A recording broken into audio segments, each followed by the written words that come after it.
a educarme y crecer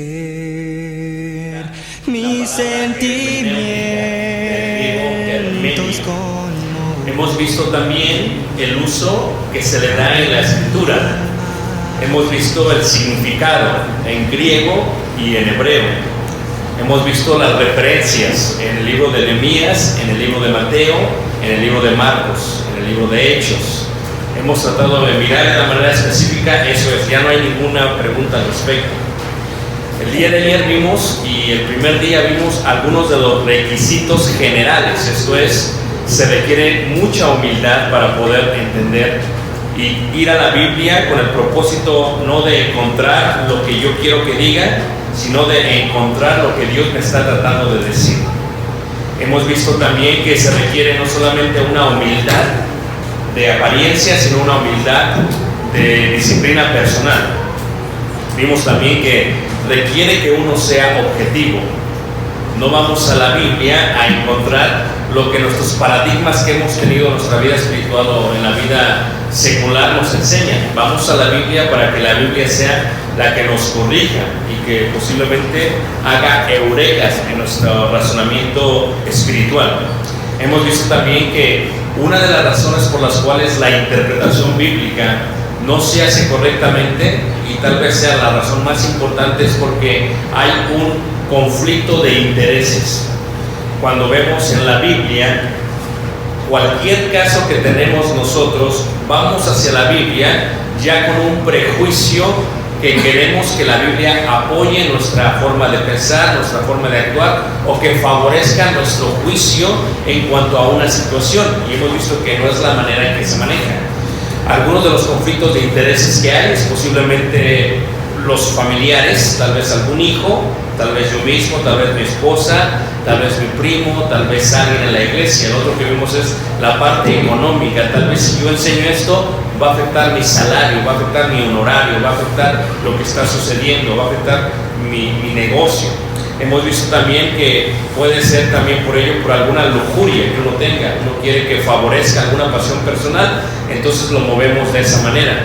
Hemos visto también que no solamente es por una lujuria, que puede ser por un pensamiento o por un plan personal.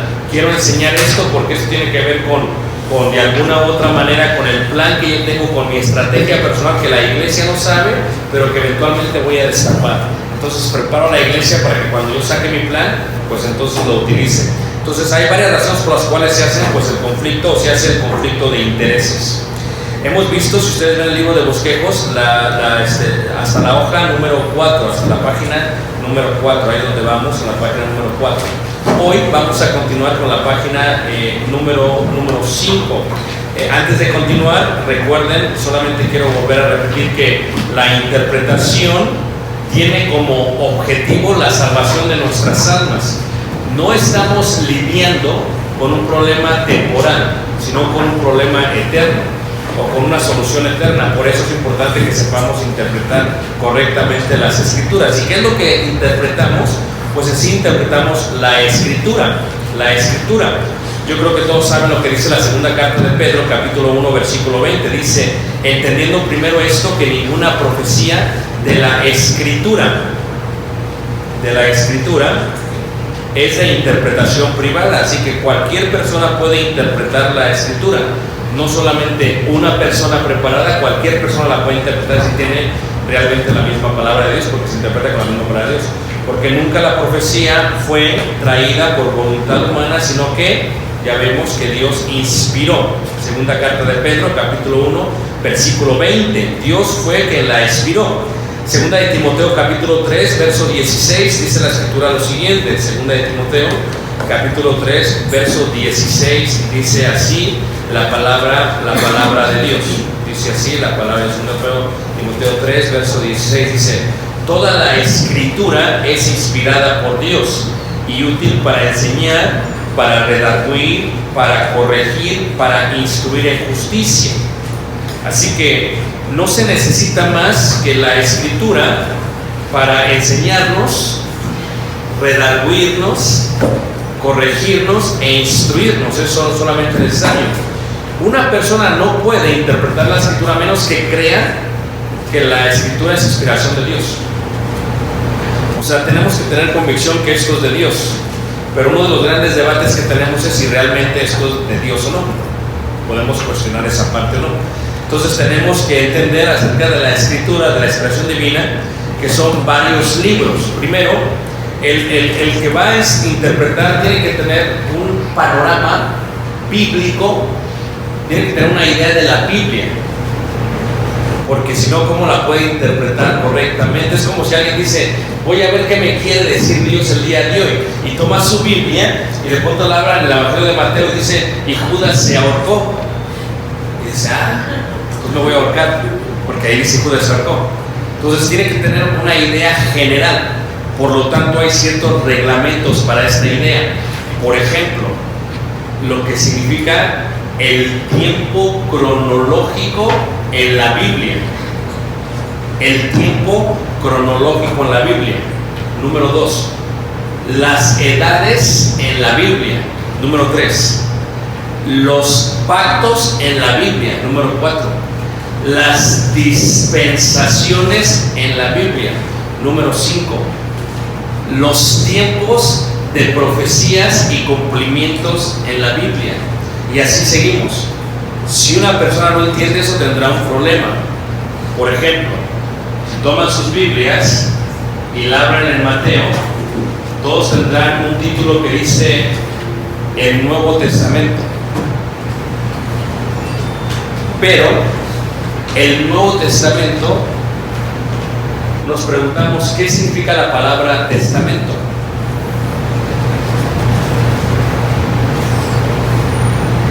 Es la primera pregunta.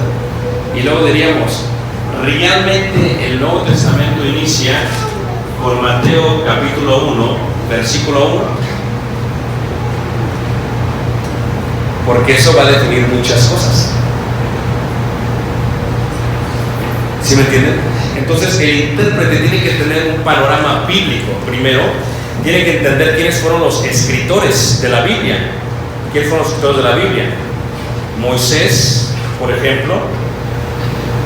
Lo hermoso de la Biblia es que la Biblia es escrita por más de 40 escritores, todos de distintas profesiones, de distintos niveles sociales, de distintos niveles económicos, de distintas preparaciones seculares, y todos escriben acerca de Dios en distintos tiempos, en distintos países, y nadie se contradice uno a otro. La Biblia es escrita en 3 idiomas: en el griego, en el arameo y en el hebreo. En su mayoría la Biblia es escrita en hebreo. Después algunas partes pequeñas son en arameo, y todo el Nuevo Testamento en su mayoría es griego. ¿Ayudará que una persona sepa los idiomas? Totalmente. ¿Ayudará? ¿Es necesario? No. El intérprete no necesita saber los idiomas para interpretarla, pero enriquece y ayuda totalmente, porque puedes profundizarte todavía más en cuanto a ello. Veremos algunos ejemplos el día de hoy. Entonces, no solamente eso, se escribe en diferentes países, en diferentes lugares. Por ejemplo, cuando hablamos de lugares, se escribe en Egipto una parte, otra en Palestina. Hay un paréntesis: si tú vas a Israel con nosotros algún día, nunca se te ocurra decir Palestina. ¿Okay? Es una blasfemia. ¿Okay? Tú no digas Palestina, di lo que quieras, pero menos Palestina. ¿Okay? Porque es peligroso. ¿Okay? No se preocupen, todo bien. El Nuevo Testamento se escribe la mayoría en Palestina, lo estoy diciendo ahorita porque soy de México. ¿Okay? La otra en Asia Menor, la otra en Grecia y la otra en Macedonia. O sea, son los lugares en que se escribe la Biblia, en distintos lugares, ¿verdad? El tiempo en que se escribe, ¿okay? Se empieza a escribir aproximadamente 1000 años antes de Cristo, ¿ok? Y se termina 50 años antes de Cristo, el Antiguo Testamento. El Nuevo Testamento se escribe aproximadamente del año 50 después de Cristo y se termina entre el 100 y 150 después de Cristo. ¿Por qué es importante esto? Porque les decía, yo tienes que tener una idea del panorama bíblico. Quiero hacer un examen breve acerca de ello. Adán, el año es 664 antes de Cristo. ¿Cómo sabemos? Porque la Biblia lo dice. ¿Qué tienes que hacer? Tienes que empezar a sumar años. Es lo que tienes que hacer. Ver las edades, ves a Matusalén y ves a Noé, y te duras como unas 4 semanas con dolor de cabeza y finalmente llegas a Noé. ¿Okay? Adán. Abraham, 4500 años antes de Cristo. Moisés, 1313 años antes de Cristo. 1406, la entrada literalmente hacia la tierra prometida. Y así podríamos continuar sucesivamente. ¿Quieren verlo en más detalle todavía? Bueno, lo podemos ver en más detalle todavía. ¿Listos? En cronología: Génesis, Éxodo, Levíticos, Números y Deuteronomio. Sépase que la manera en que se mencionan estos nombres en español no son como se mencionan en hebreo. ¿Sí me entiendes lo que estoy diciendo? El ejemplo es Éxodo, por ejemplo, significa salida. Si tú agarras un Torah en hebreo, no dice salida, sino el nombre es nombres.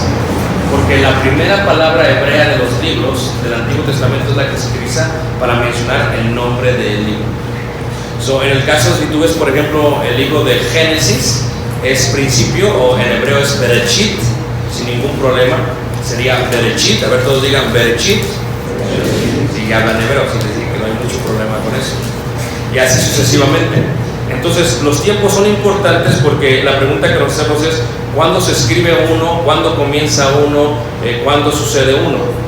¿Dónde se escribe cada uno? ¿En qué temporada y todo lo demás? Entonces, caso solamente de tomarte un tiempo y estudiar y ver exactamente dónde se escribe uno, cuándo se escribe uno, dónde empieza uno.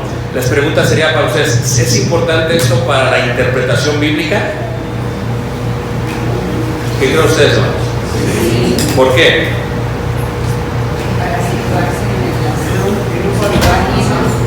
Tienes un panorama más amplio, pero sobre todo para entender en la aplicación de la ley. Por ejemplo, si ustedes ven la cronología del Torah o de la ley, Génesis se escribe cuando están en Canaán y en parte cuando están en Egipto.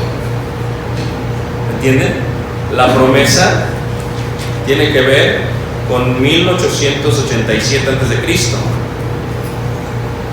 La salida con 1446 a.C. y la llegada a tierra prometida con 1406 a.C. Para mucha gente esto no es importante, para el intérprete es importante. ¿Por qué? ¿Cuándo es cuando se da la ley de Moisés? ¿Cuándo es cuando se da la ley de Moisés, hermanos?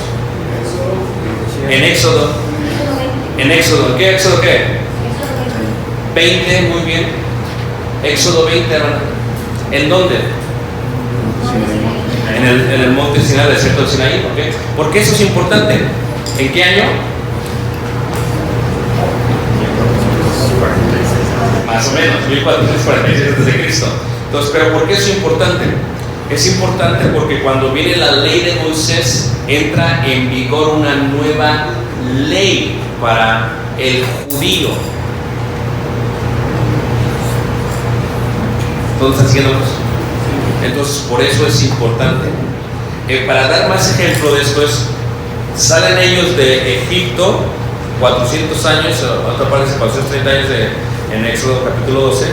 Entonces salen ellos de Egipto y inicia el libro del Éxodo. Y entonces se da los 10 mandamientos, estando en el monte Sinaí. Pero ese tiempo que está aquí marca el final de algo, y así sucesivamente. Levíticos se escribe en su mayoría en el monte Sinaí. Números se escribe en su mayoría en la travesía de regreso desde la rebelión de los israelitas, que no entran a tierra prometida y que deciden regresar. Y luego Deuteronomio se escribe aproximadamente en 2 meses. ¿Es importante esto? Totalmente, para el intérprete. O sea, que el intérprete tiene que tener un panorama bíblico de todo eso. Y esto es solamente una parte. Cuando vemos al rey David, por ejemplo, tienes que dividir su vida de la siguiente manera: los 2 años, los 11 años, los 11 años y los 9 años. Esto es aproximadamente en el año 997 antes de Cristo. ¿Ok? Cuando David solamente tenía 37 años, cuando su primogénito Amnón, que significa en hebreo fiel, tenía 7 años, Tamar tenía 6 años y Absalón tenía 5 años. Es importante totalmente, porque es cuando David planea establecer y edificar su templo o el templo de Dios, o la casa de Dios. Y así sucesivamente. La pregunta que yo tengo: ¿es importante el tiempo? Totalmente. Es totalmente. El tiempo es importante para la verdadera interpretación. Pero tal vez a muchos no les interesa, así que no voy a hablar mucho de eso, ¿ok? Entonces, ¿por qué es importante esto? Porque eso tiene que ver con la interpretación de la Biblia. ¿Están listos para que vean un ejemplo de ello? Muy bien. La palabra hebreo, la palabra judío, la palabra prosélito, la palabra circuncisión.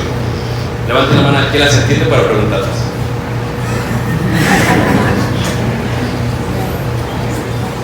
¿Ustedes lo entienden?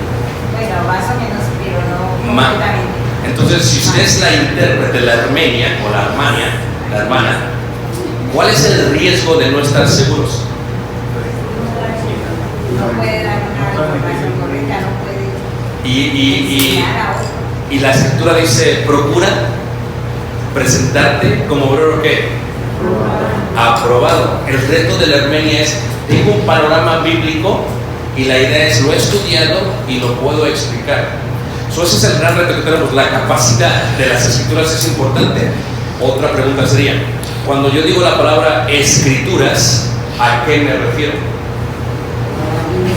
A la Biblia. ¿Estás segura, hermano? Bueno, en este caso sí, porque estamos hablando de la escritura de la palabra de Dios. Está bien, totalmente. Entonces, pero cuando yo digo escrituras, la pregunta que nos debemos hacer es: no podemos definir, porque la segunda pregunta sería: cuando dices escritura, ¿te refieres a qué tiempo te refieres? Porque cuando yo digo escrituras en el año 33 después de Cristo, ¿a qué se refiere? ¿Al Nuevo Testamento? No. A ver, entonces, si ven cómo los tiempos definen la interpretación, ¿a qué se refiere? ¿Estás segura, hermana? ¿Qué es el Antiguo Testamento? Si te fijas, entonces, tener un panorama es importante bíblico.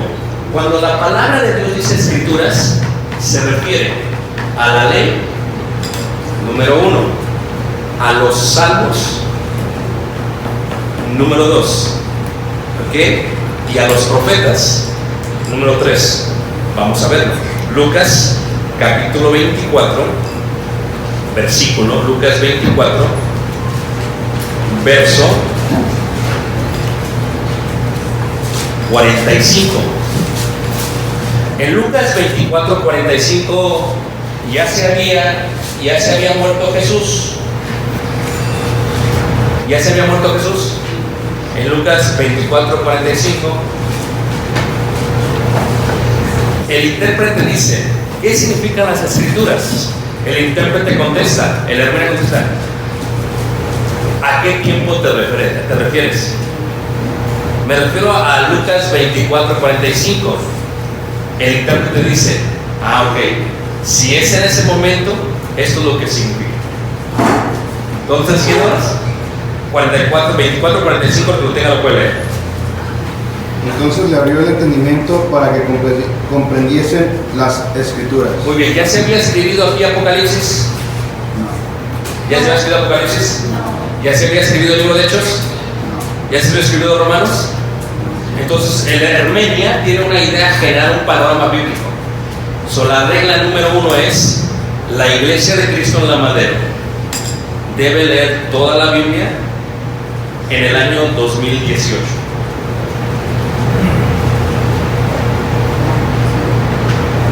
¿Es posible? Totalmente. Es más, no veas ningún partido en el mundial y puedes leer casi todo el Antiguo Testamento. ¿Y qué es lo que te va a dar? Un panorama de toda qué? La Biblia. Sigamos leyendo ahí entonces, versículo 46, se contenga la cuerda.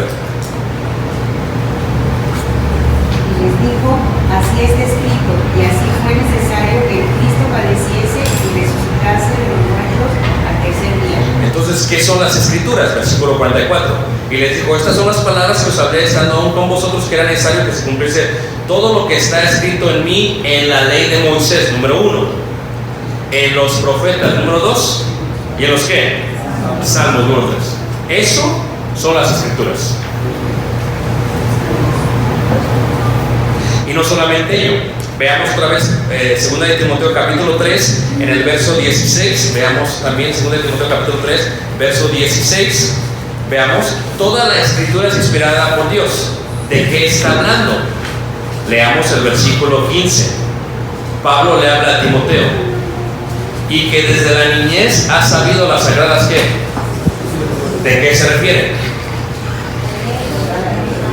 La ley, los salmos, ¿y quiénes? Y los profetas. ¿Sí se fijan? Entonces tú no puedes decir, cuando dice aquí escrituras, se refiere a toda la Biblia. Primero, porque no se había acabado de escribir la carta de Timoteo. Todavía no se había escrito la carta de Judas. Entonces, los tiempos son importantes para la definición de las palabras de la Biblia. Regresamos al punto. Cuando yo digo la palabra hebreo, ¿qué quiero decir? ¿Qué pregunta la Armenia?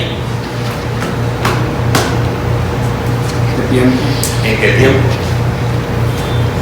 Y yo te digo exactamente en el año 4500 antes de Cristo. Y tú dices, hermano, ni me acuerdo qué pasó ayer, que estás preguntando así. ¿A qué me refiero? A ver, hebreos, ¿qué significa la palabra hebreo? La primera pregunta sería, ¿qué significa la palabra hebreo? La palabra hebreo significa los que cruzaron. Eso es lo que significa la palabra en hebreo. En hebreo es hibrit. A ver, todos digan hibrit. Hibrit. Hibrit es hebreo. Los que cruzaron. Hebreos en 4500 siempre hace referencia a raza que está ligado con el lenguaje. ¿Ok? Raza y lenguaje. No es lo mismo ser hebreo, no es lo mismo ser israelita, no es lo mismo ser judío, no es lo mismo el judaísmo. Cada palabra tiene un propósito. O te digo yo, ¿es lo mismo ser cristiano que ser mexicano? No. ¿Es lo mismo ser mexicano que ser mestizo? No. Podría haber que haya un mexicano que sea totalmente descendiente de los españoles. O podría ser que haya un mexicano que sea totalmente africano. Porque mexicano se identifica ¿con qué? Con la nacionalidad. Pero si nos vamos 400 años antes de ahora, no existía México. O sea, sí existía México, pero no existía México. ¿Por qué? Porque México como país empieza hace aproximadamente 270 años. ¿Sí ven? El tiempo es importante para la interpretación de la Biblia. Cuando vemos la palabra circuncisión, a ver, vamos a acabar con eso. Hebreos. Hebreos tiene que ver con qué? Con raza. Israelita tiene que ver con qué. La primera pregunta que hace la Armenia es ¿qué? ¿Qué tiempo? La segunda pregunta que hace la Armenia es ¿qué? ¿Qué significa? ¿Qué significa? ¿Qué significa israelita? ¿Ah? Israel, Israel, sí. ¿Y qué significa Israel? Sí. Bueno, Señor de Israel, no hay Dios como tú. ¿Pero qué significa Israel? Eso, hermanos, es lo que vamos a mejorar como congregación. Porque decimos palabras que no entendemos. ¿Cuántas veces hemos escuchado Israel y no podemos contestar lo más básico? ¿Qué significa la palabra Israel? La palabra Israel es una palabra que está formada de dos palabras, que es Ishva, 1, 2, 3, Israel, Israel, que significa el que pelea contra Dios. No. llamaba? Exacto, pero bueno. Eso. Y Jacob, todos juntos. Y Jacob es Jacob. Entonces, Jacob pelea contra el ángel de Dios y dice: ya no te vas a llamar Jacob, te vas a llamar aquel que pelea contra quién, Dios. Por eso en la Biblia tiene una connotación mala los de Israel, porque son los que siempre pelean contra quién. ¿Sí ven? Entonces, cuando yo digo Israel, ¿qué tiempo? Cuando yo digo Israel, ¿qué significa? Y empezamos a interpretar las cosas. Cuando yo digo judío, la primera pregunta que hacemos es ¿qué tiempo? Yo digo judío, ¿están todos listos? Yo digo judío en el año 782 antes de Cristo. Y tú dices, pues eso, ¿desde cuándo me estás hablando? A ver, quién sabe qué pasó más o menos por su tiempo. Entonces lo que tú vas a hacer es, como asignación para mañana, ¿están listos? Me van a hacer un dibujo con un panorama de toda la Biblia. ¿Sí? O sea, esto que yo les presenté, me lo van a hacer, no tan detallado, pero quisiera que dijeran, ok, Génesis ¿qué año? Moisés ¿qué año? Cristo ¿qué año? Pablo ¿qué año? Y algunas de las cosas más importantes a través del tiempo. Por ejemplo, David, 1000 antes de Cristo. Isaías, 800 antes de Cristo. ¿Dónde está haciendo? En el caso de la cautividad, 782 antes de Cristo. Se empiezan a marcar los tiempos. ¿Por qué es importante eso? ¿Por qué? Porque esa es la interpretación. Totalmente. Entonces, cuando hablamos de la palabra judíos, la primera pregunta sería: ¿qué significa judíos? La primera sería: ¿qué tiempo? 782, más o menos, cuando se lo llevaron en cautividad. ¿Okay? ¿Qué es judíos? ¿Qué significa la palabra judíos? ¿Ah? ¿Estás segura? Bueno, no, por eso le pregunto eso. Entonces, ahí es donde la pregunta es: ¿el intérprete tiene un espíritu de investigación? Estamos estropeando las nuevas generaciones, porque ahora van y le preguntan a la señora Wikipedia o al señor Google y se los contesta a todos. El problema es que no tienen el proceso. La gente tiene la información, pero no tiene el conocimiento. ¿Saben la diferencia, hermanos? A ver, ¿cuál es la diferencia? La información No se peleen todavía. La información. La información la podemos tener en un papel, pero el conocimiento lo manejamos dentro de nuestra cabeza. Ándale. ¿Listos? 2 más 2. 2 más 2. 4. Entonces, ¿qué hace la gente? Al niño hablo los maestros de memoria: 1 más 1, 2. 2 más 2, 4. Y se memorizan la información, pero no entienden el procedimiento, el proceso. ¿Cómo es que 2 más 2 son 4? Es como cuando un joven se quiere bautizar. ¿Por qué? Porque es para perdonar pecados. Tiene la información, pero no sabe cómo aplica él. La iglesia de Cristo el día de hoy tiene mucha información y tiene poco, porque el procedimiento, el proceso es lo que nos debe de interesar. Voy a regresar al punto. ¿Qué significa entonces la palabra judíos? La primera pregunta es: ¿qué tiempo? ¿Listos? Judíos en el año 950 antes de Cristo. Y empieza así, claro. El reino judío y el reino de qué? Israel. ¿Listos? Entonces, ¿qué significa judíos? La segunda pregunta sería: ¿ah? ¿Qué significa, hermano? Esa es la pregunta. A ver, ¿qué significa? ¿Un descendiente de Judá? ¿De Judá? ¿Es suficiente? Bueno, ¿Es suficiente saber que son descendientes de Judá? ¿Acaso los del reino de Judá o los judíos eran solamente descendientes de Judá? ¿De qué otra tribu, hermano? De Benjamín. Ándale, de Benjamín. Entonces, ¿por qué no se llamaron el reino de Benjajudá? Pregunta. Si se fijan, si tú no tienes este sentimiento de investigación, no vas a interpretar la escritura. Cuando tú formas una clase de mujeres, una clase de niños, una clase de jóvenes, una clase para la congregación, el intérprete tiene que preguntarse todo esto, porque cuando llegas a la congregación va a salir uno que te va a preguntar. Y si no sabes la respuesta, va a decir aquel no. Entonces, ¿qué puedes hacer? Si no la sabes, tampoco puedes atinarle. Tienes que decir, no sé, pero la voy a...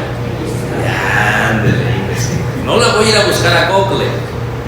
Los jóvenes de hoy en día a veces van y la respuesta y se la creen, pero cualquiera puede poner eso en el internet. Yo puedo añadir a Wikipedia. Así que, ¿de dónde vienen las fuentes? ¿Cómo sabemos? Etcétera, etcétera, etcétera. So, la palabra Judá, empezamos por la palabra, viene de la palabra, son dos palabras, yu o ye.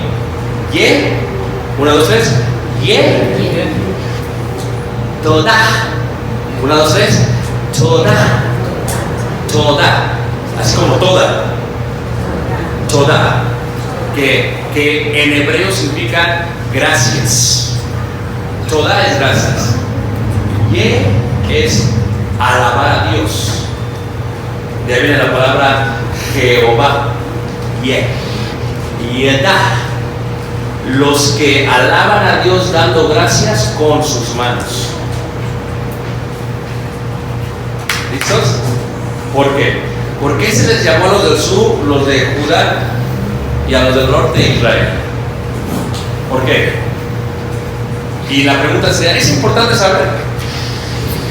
¿Es importante, hermanos? Sí. Depende. Porque dicen, no, a mí no me importa. Pero a algunos sí le importa. Entonces, ¿listos? ¿Por qué? ¿Por qué a los del norte de Israel y a los del sur Judá? A ver. El templo de Dios quedó Ándele. ¿Quedó dónde, hermana? ¿En dónde? ¿En dónde? en Jerusalén. Ándele, quedó en Jerusalén. Qué inteligente eres. No, qué bárbaro. Pero tengo una pregunta. ¿Qué significa Jerusalén? Porque la primera pregunta que hago es ¿qué? Y la segunda es, claro, tú entiendes todo eso y vas a hacer una excelente interpretación. ¿Ok? Muy bien. Es correcto, hermano. Número 1 es esa. Pero ¿qué tiene que ver el templo con la historia, con lo que estamos hablando? ¿Y por qué es importante? ¿Quién es considerada los 10 tribus arriba, las 2 abajo? ¿Quiénes son considerados los rebeldes? Los que luchan con Dios, los israelitas. Ah, pero ¿por qué? Ya sabes el significado de la palabra. ¿Pero por qué? ¿Ah? Se dividió el reino. Lo quisieron cruzar. ¿Pero por qué son considerados estos? La hermana dice, porque no tienen el templo. ¿Y qué hay en el templo? Muy bien. Pero luego les pregunto, ¿acaso la presencia de Dios no estaba en el norte? Tenía la ley de Dios. Por ejemplo, el arca, tenía en el templo y ahí estaba el arca que contenía la ley de Dios. A ver, ¿qué contenía? ¿Qué es la ley de Dios? Los 10 mandamientos. Ok, ¿es toda la ley de Dios? No, ¿qué más contenía? ¿Listos, hermanos? Vean, está el arca del pacto. Adentro del arca se encuentran los 10 mandamientos, el maná escondido, la vara de Aarón que reverdeció de almendro.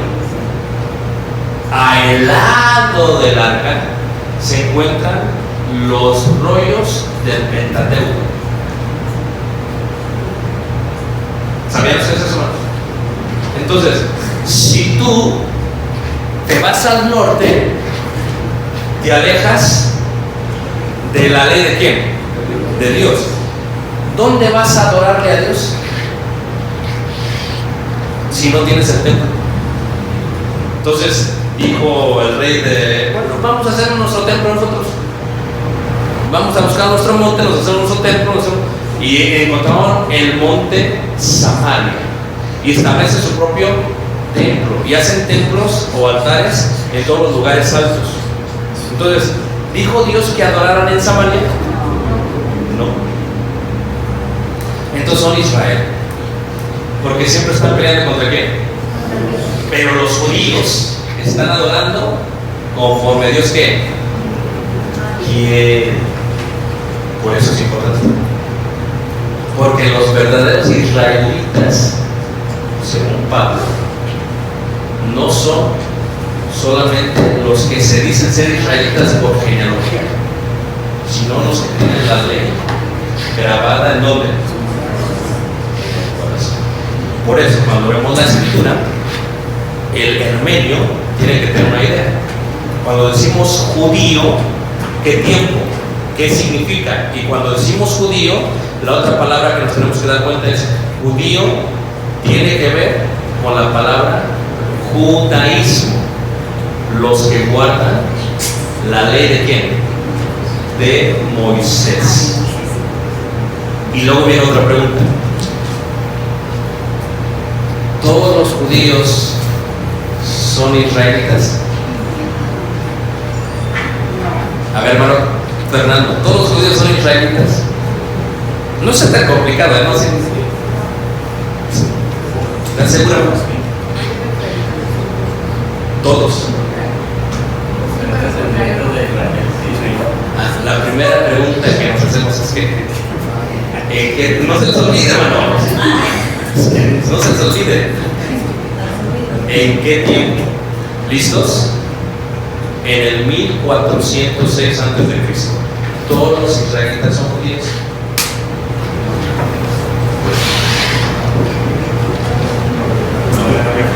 Los consideraban como samaritanos, ¿no?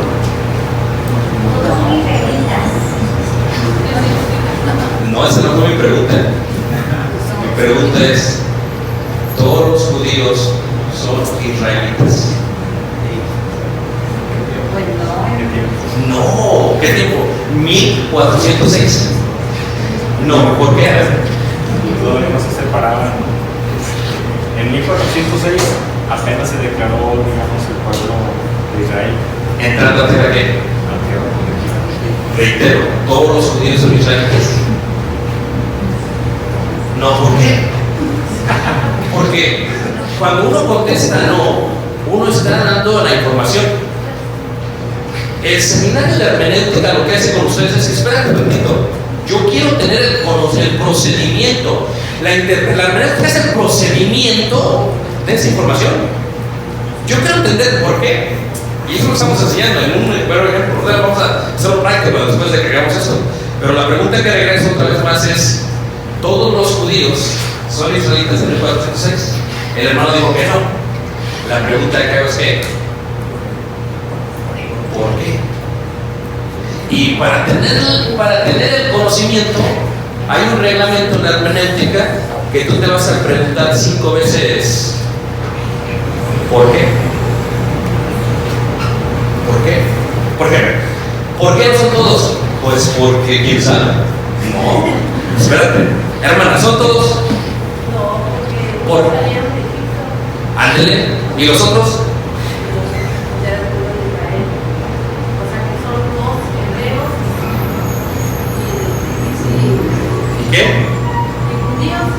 Ándele. Si ya hebreos, israelitas, judíos, estoy confundido. Son hebreos y son judíos Ándale. que salieron del pueblo de Egipto. ¿De Egipto? Salieron de Egipto. ¿Listos? Fíjense, oye, ahí está tratando de decir como que quiere meterse a yo quiero meterse. Ahí va, ok, listos. ¿Están todos listos? Vean, ok.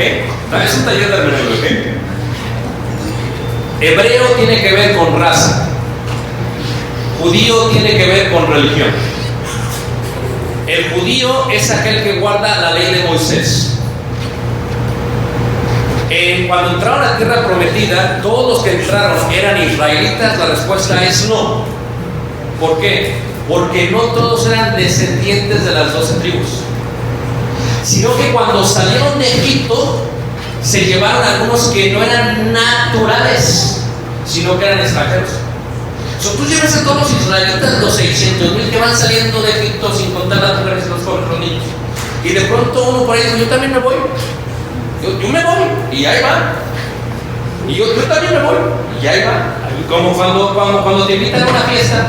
Cuando yo era pequeño, que me invitaron a una fiesta, decían: oye, te invito a una fiesta. No, vente, una fiesta. ¡Wow! Emocionado. Ok, ahí. Entonces vas en el camino bien peinadito, bien vestidito, bien contento, bien emocionado, zapatos boleados, bien contento, y de pronto te ve tu amigo: ¿dónde vas? A la fiesta. ¿Cuál fiesta? A la de tal. No te invitaron, no me invitaron. Voy contigo. No, yo no sé. No, yo voy, me pego. Y ahí va y se pega. Y entonces en la otra cuadra, ¿dónde van? Pues una fiesta. ¿Cuál fiesta? No, yo voy, y se pegó. Y entonces antes se daba que en las entradas de las fiestas, pásele. Y después como que invitabas a uno, venía toda la cuadra. No, ahora es por nombre. ¿Cuál es su nombre? No, sí, pásele. Ahora está por boleto. Aunque sea fiesta de familia, ¿estamos de acuerdo? Porque se van los que no tienen que ir. Entonces, esos que se pegan, esos que se añaden, esos que se montan, que no tienen que montarse, los que llegan sin ser invitados, se les llama pegados, colados. En hebreo se les llama proselitos. Son seres que no son hebreos, pero que van a guardar el judaísmo y que son judíos. Hago otra vez la pregunta. 1406, ¿todos los judíos son israelitas? No, porque también hay que... ya me está haciendo eso. Nomás quiero asegurarlo, ¿ok? Porque la interpretación hay que entender. Entonces, ya vemos lo que es hebreo, israelita, judío. ¿Por qué es importante esto? Porque cuando estamos viendo todo lo que es la escritura, tenemos que interpretar basado en esa parte para transferirlo correctamente. El Hermenia tiene que tener una idea de la Biblia. Otra cosa, ¿en qué materiales se escribe la escritura? En papiro, número 1, y en pergamino, número 2. Levanten la mano, ¿quién ha visto alguna vez el papiro? No, y no traje papiro, dentro de papiro. La planta, pero ¿sabe cómo se hace el papiro? Entonces, el intérprete va a ¿qué? A investigar. Número 2, ¿qué es el pergamino? ¿De animal? ¿De cuál? Es que ya lo vi. Qué inteligente. Me dijo, pieles de cartera, güey, que cabra. Digo, ¿cómo supo? Está bien. ¿Por qué? Animales puros. ¿Por qué son puros? Porque es uña y tiene la paternidad. Ándele. ¿Pero por qué son puros? Segunda pregunta. Primero pregunté, ¿por qué? Segunda pregunta, preguntaré, ¿por qué? ¿Por qué van a?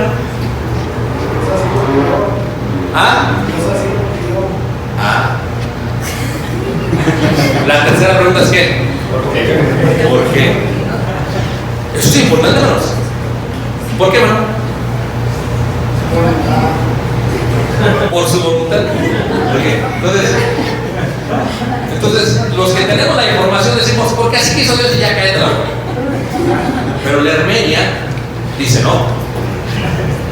¿Voy a qué? Que tiene la pata hendida. ¿Por qué? ¿Por qué? Que los peces no tienen escamas. ¿Pero por qué? Que unos andan en agua viva. ¿Pero por qué? Y llegas a la respuesta correcta. Es lo que hace la Hermenia. Investiga. Vamos a leer para que me entiendan lo que quiero. ¿Listos? Deuteronomio capítulo 6. en el verso 4. 6, verso 4. ¿Qué significa la palabra Deuteronomio? ¿Qué significa la palabra Deuteronomio?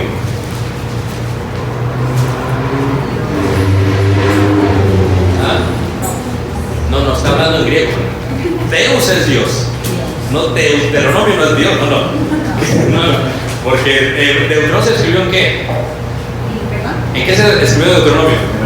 En hebreo. ¿Qué significa Deuteronomio? ¿Listos? Bamidbar. Otra vez.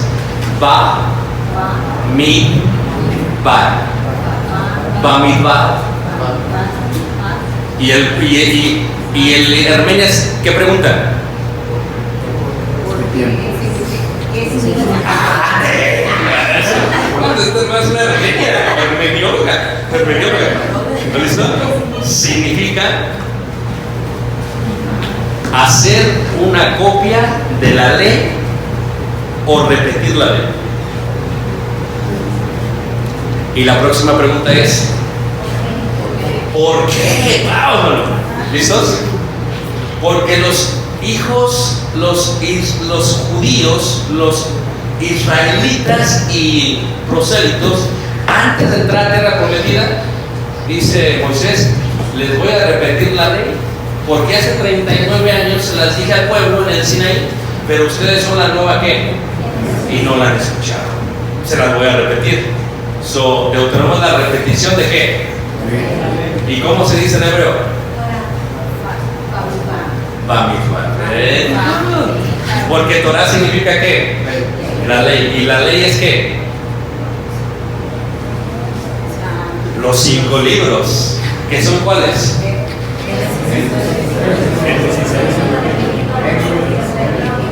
¿Qué son las escrituras?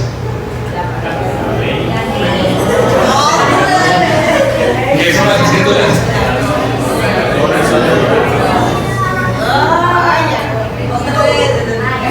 ¿Qué son las escrituras? ¿En qué tiempo? ¿Me estoy diciendo? ¿En qué tiempo? Perfecto, muy bien. Nada más quería explicar. Dice ahí, oye Israel, Jehová, nuestro Dios, Jehová ¿qué? Uno es. Oye Israel, Jehová, nuestro Dios, Jehová ¿qué? Uno es. ¿Listos? Shema. Una, dos, tres. Shema. Israel. Adonai. Eloheno.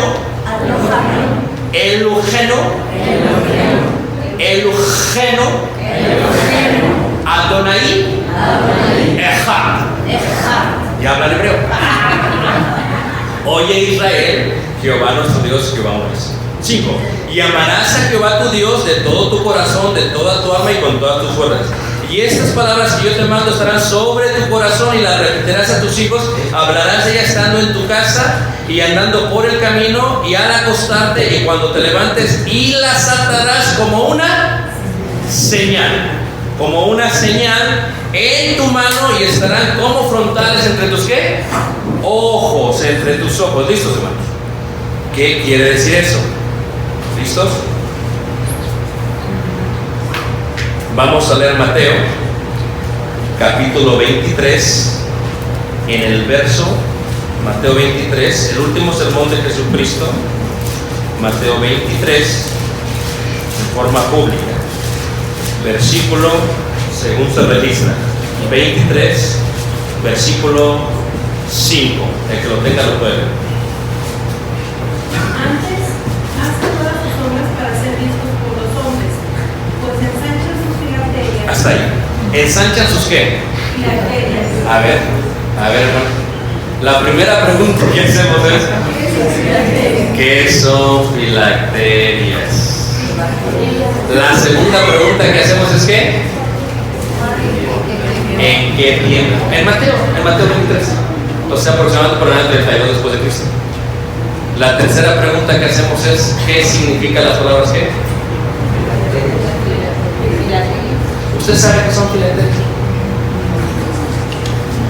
Bueno, no sé, es coleccionar Coleccionar, sí, una colección. Una colección. ¿De Dragon Ball Z o de qué? Pues no sé, estampillas o monedas, algo así, ¿no es? No sé, eso pienso que es. Entonces, si la hermana se levanta entre una clase de mujeres y dice, hermanas, las filacterias es como una colección de estampillas y de piedras y de calcomanías. ¿Qué diría alguno? Eso es ¿Por qué? filatelia. Ajá, entonces, Se equivoca. muy bien. ¿Y usted qué dice, hermano? Que son las filatelia. Sí. Era un adorno que traía la vestidura del sacerdote. ¿Está segura? Sí. Segurísima. Sí. Te hago una pregunta. ¿Eran los fariseos sacerdotes? Sí. La primera pregunta es... Ya vamos. Piénsenle así, hermanos. Ese es el orden. ¿Listos? Pues se ensanchan sus qué? Filacterias. ¿Listos? La palabra filacteria, el hebreo nunca va a decir filacteria. Porque filacteria en griego significa amuleto. Y es una blasfemia decir amuleto. Y este evangelio se escribió en qué? En hebreo. Pero lo tradujeron a qué? Y cuando llegaron aquí dijo Jesucristo, tefilim. Tefilim. Todos. Tefilim. Una vez más. Tefilim. Y tú dices, ¿eso qué es? Tefilim viene de la palabra tef, que significa señal. Y esto será por señal. Y esto lo pondrás por señal. Tefilim es señal, nada que ver con amuleto. ¿Pero qué son? ¿Listo? Muy bien. Dice, pues ensanchan sus filacterias y extienden los flecos de sus mantos. Los fariseos. Los fariseos no son sacerdotes. Porque para ser sacerdote se requiere ser ¿qué? De los levitas. Y los fariseos no son levitas. Porque ¿quién era fariseo? Pablo. ¿Y de qué tribu era Pablo? De Benjamín. Era sacerdote. Y aquí es donde vienen. Estas son unas filacterias.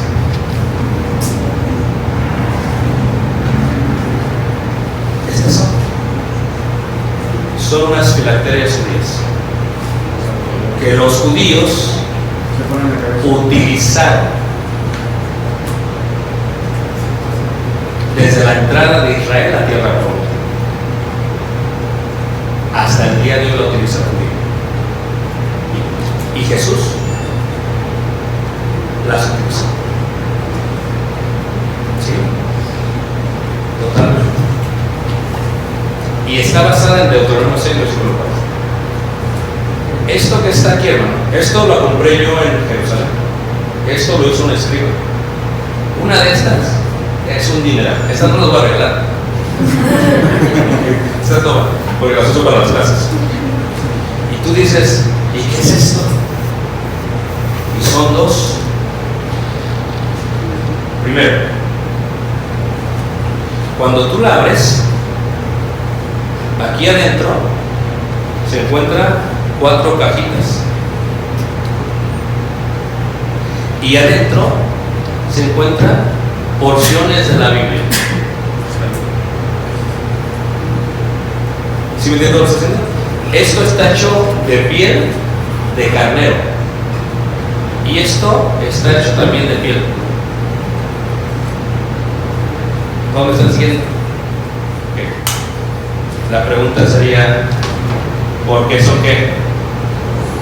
2. Entonces,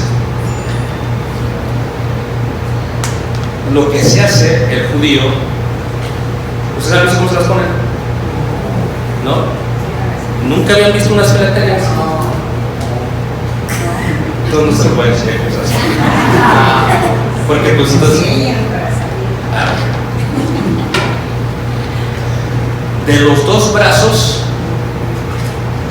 ¿cuál es el más fuerte? Dependiendo. Esa verdad, es la Armenia, ¿no? ¿Qué año? Depende de qué año. La más fuerte es, si eres zurdo, ¿cuál es la más fuerte? La izquierda. Si eres derecho, ¿cuál es la más fuerte? Lo vas a poner sobre el más débil. Este es distinto a este. ¿Listos? Vas a decir unas palabras en hebreo. Esto es lo que hace el judío. Oh Jehová, no dice Jehová, dice el Señor, Dios de toda la creación. Este versículo. Se lo pone y van a ver dónde está el conejo. Y se lo van a poner sobre lo que ellos le llaman, sobre donde está la fuerza. Porque ¿de dónde viene nuestra fuerza? De la palabra de Dios. ¿Ok? Y entonces la van a apretar dos veces. Una, dos. Y luego van a darle vuelta dos veces más antes de que empiece el antebrazo. Y lo que se forma de ese lado es la palabra todopoderoso, Shaddai, o la S en hebreo. Le vas a dar vuelta una, dos, tres, cuatro, cinco, seis, siete. ¿Número qué? Una aquí, una, dos, tres, cuatro.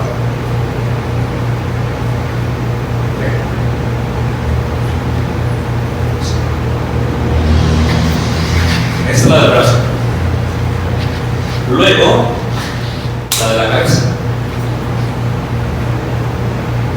El judío tenía que estar con esto todo el día. Si ven los que no quieren traer su Biblia ni a la iglesia, esto se pone en la cabeza. ¿Okay? Exactamente entre medio de los ojos. Exactamente en la frente, porque es los frontales de tus ojos. En la parte de atrás se pone una letra hebrea. Acá es una y acá es otra. Y luego se extiende hacia atrás y hacia el otro. Todo el tiempo. Esto es lo que vio Jesús y lo que trajo Jesús.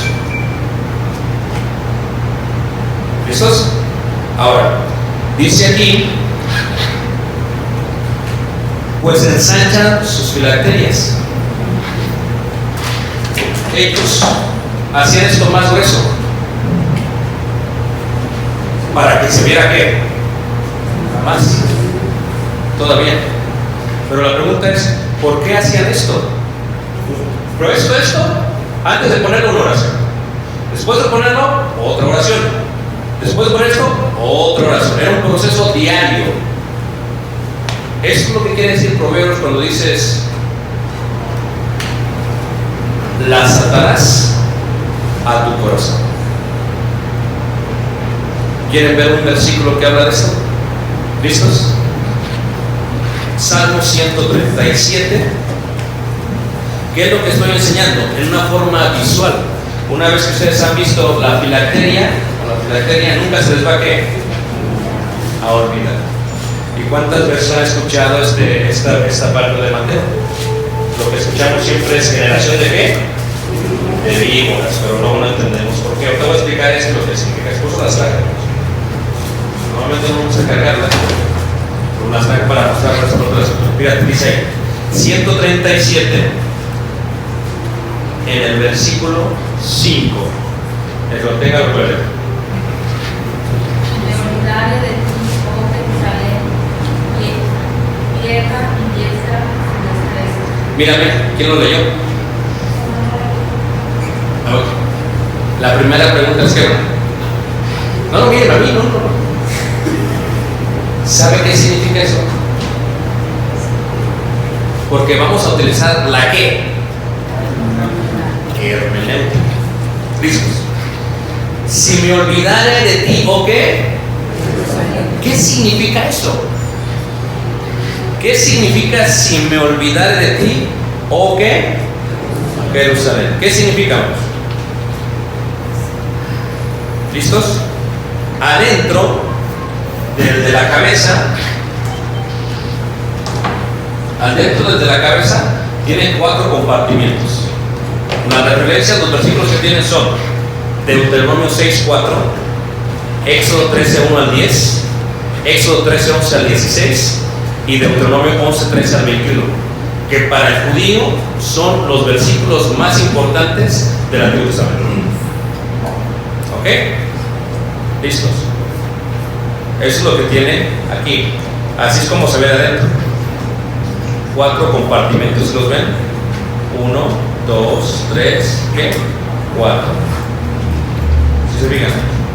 Aquí está un niño de la ley que está aprendiendo cómo, ¿qué? Colocarse. Y aquí está 1, 2, 3, 4, 5, 6, 7. ¿Ok? Entonces, esos son los versículos que tiene. ¿Ok? Porque para ellos, hermanos, para el judío, dice allí, si me olvidare de ti, oh Jerusalén. ¿Qué hay en Jerusalén? ¿Qué hay en Jerusalén, hermano? Sí. La primera pregunta es ¿qué, hermano? ¿Qué tiempo? Fíjense, hermano, esto es importante.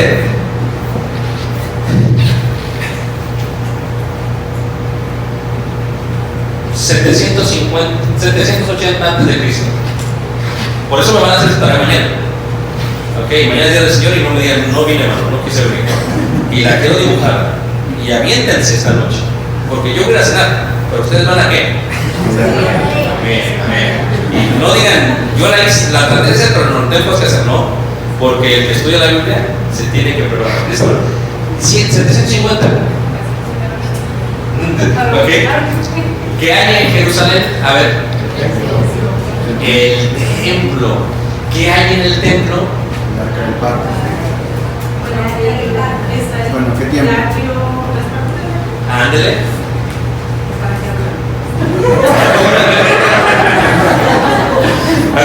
Échale. en el atrio donde estaban las mujeres y los niños. Y luego estaba, sí, No te pregunto eso. y luego Pórtico de estaba Salomón. el lugar santo y el lugar santísimo donde estaba el arca, los panes, el tabernáculo. ¿Estás segura? Sí. Ah, muy bien. Me gusta. Sí, yo estoy seguro. Síguele, hermano. ¿Listos? Muy bien. A ver, hermano. ¿Lista? Este de aquí, ¿qué patio es?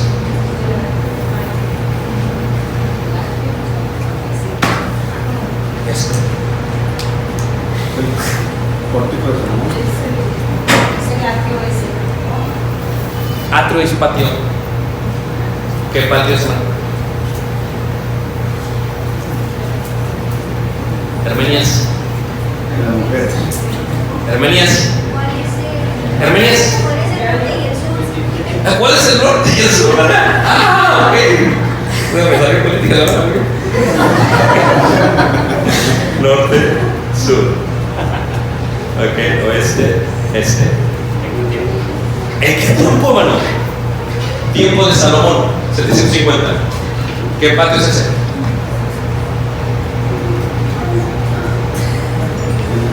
¿Listos?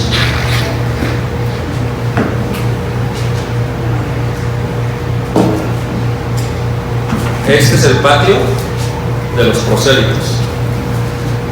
Este es el patio de las mujeres. Este es el patio de los hombres. Este es el patio de los sacerdotes. Y este es el templo de Dios. Si me olvidare yo de ti, Jerusalén, ¿a qué se refiere?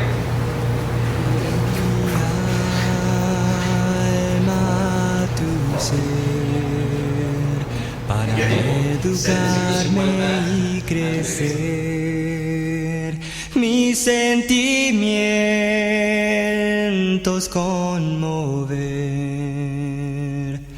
Abre mi alma a tu ser, abre mis ojos para ver lo que tú ves y